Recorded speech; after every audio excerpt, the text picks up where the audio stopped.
Karen thought she could control the neighborhood with fines and fear, until she called the cops on the one homeowner she shouldn't have messed with, the man who oversees every HOA in the state.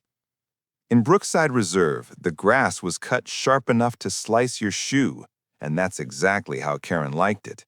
As the HOA president, she lived for order, the kind of order that made everyone else miserable. I had just bought the old Miller house, a quiet retreat away from the chaos of my job at the State Homeowners Association Regulatory Office, where I oversaw compliance for every HOA in the state. I wanted peace, not politics, but Karen had other plans.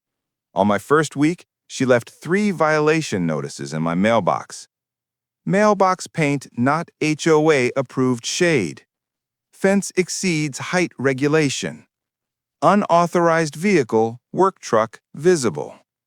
That unauthorized vehicle was my state-issued inspection truck, with the government seal printed right on the side.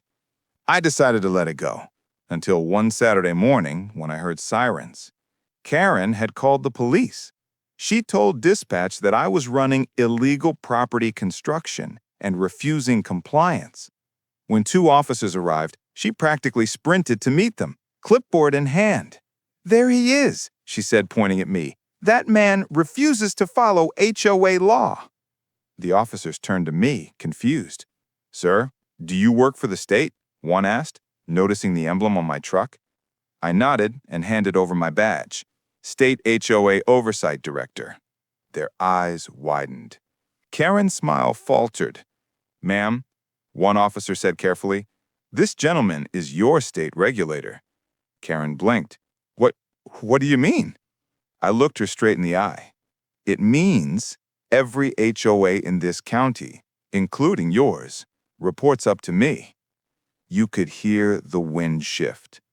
The officers excused themselves quickly, realizing this wasn't a criminal call. It was an ego crisis. Karen stammered, trying to recover, but the damage was done.